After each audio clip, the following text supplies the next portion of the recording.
கர்த்தருடைய பரிசுத்த நாமத்திற்கு ஸ்தோத்திரம் உண்டாவதாக.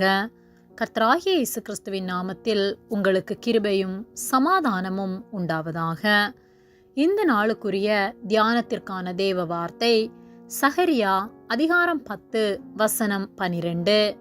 நான் அவர்களை கர்த்தருக்குள் பலப்படுத்துவேன், அவர்கள் அவருடைய நாமத்திலே நடந்து கொள்வார்கள் என்று கர்த்தர் சொல்லுகிறார்.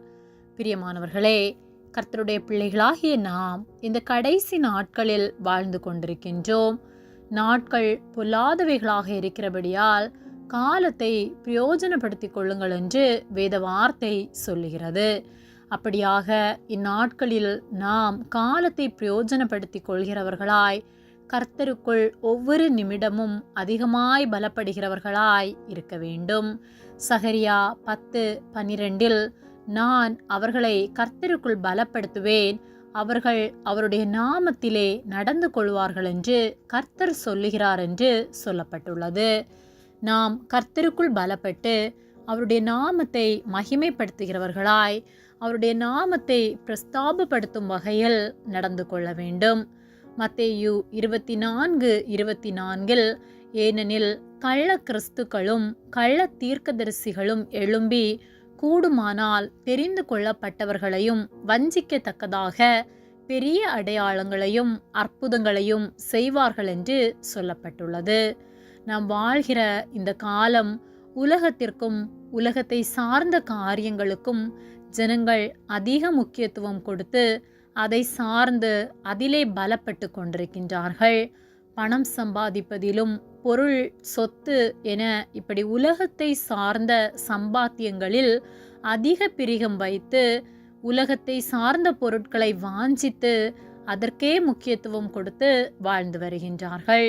கர்த்தரை விட்டு வழி விலகி பாவ வழிகளில் வாழ்ந்து கொண்டிருக்கின்றார்கள். அன்பு தணிந்து போய் பணத்திற்காக கொலை செய்தல், பிறருடைய மனைவியை இச்சித்து விபச்சாரம், வேசித்தனம், இப்படி கர்த்தர் அறிவிருக்கிற காரியங்களை துணிகரமாக செய்து கர்த்தருக்கு விரோதமான பாவம் செய்து கொண்டிருக்கின்றார்கள். நாம் நம்மை குறித்து சிந்தித்து பார்க்க வேண்டும். கர்த்தர் விரும்புகிற பாத்திரவான்களாய் நாம் வாழ்ந்து கொண்டிருக்கின்றோமா, இல்லை நாமும் கர்த்தருடைய நாமத்தை தூஷித்து வாழ்ந்து கொண்டிருக்கின்றோமா என்பதை சிந்தித்து பார்க்க வேண்டும். தெரிந்து கொள்ளப்பட்டவர்களும் வஞ்சிக்கப்படும்படியான காலத்தில் நாம் வாழ்ந்து கொண்டிருக்கின்றோம். நாம் ரட்சிக்கப்பட்டு விட்டோம், இனி எவ்வளவு பாவம் செய்தாலும் நாம் பரலோகத்திற்கு போக முடியும் என்று நாம் எண்ணுவோமானால் நம்மை நாமே வஞ்சித்து கொண்டிருக்கின்றோம். நாம் ரட்சிக்கப்பட்டோம், ஆனால் கர்த்தருக்குள் நிலைத்து நிற்கின்றோமா? அவருடைய வார்த்தைகளை கைக்கொண்டு பாவ வழிகளுக்கு விலகி அவர் விரும்புகிற வாழ்க்கை வாழ்கின்றோமா என்பதை சிந்தித்து பார்ப்போம். முடிவு பரியந்தம் நிலை நிற்பவனே ரட்சிக்கப்படுவான் என்று வேத வார்த்தை சொல்லுகிறது. ஆகவே நம்முடைய ஜீவன் முடியும் வரை நாம் கர்த்தரில் நிலைத்திருந்து அவருடைய வார்த்தைகளை கைக்கொண்டு அவர் விரும்புகிற பரிசுத்தத்தோடு ஒவ்வொரு நாளும் அவர் விரும்புகிற வாழ்க்கை வாழ்வோமானால் நாம் ரட்சிக்கப்படுவோம், பரலோக ராஜ்யத்தை சென்றடைவோம். இல்லையென்றால் நாமும் நித்திய ஆக்கினை அடைவோம். ஆகவே காலத்தை பிரயோஜனப்படுத்தி கர்த்தருக்குள் பலப்படுவோம், அவருடைய நாமத்தை மகிமைப்படுத்துவோம், ஒருபோதும் அவரை அசட்டை பண்ணாதிருப்போம். நாம் பரிசுத்தமாய் வாழ கர்த்தர் நமக்கு பலன் தந்து அவருக்குள் பலப்பட நமக்கு உதவி செய்வாராக. ஆமேன். ஜெபம்.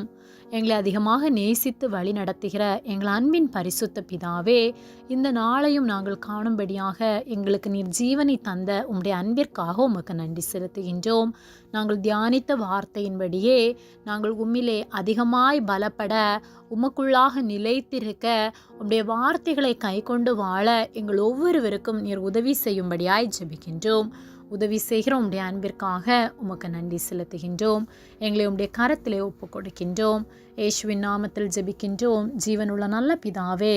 ஆமேன். கர்த்தர் உங்களை ஆசீர்வதிப்பாராக.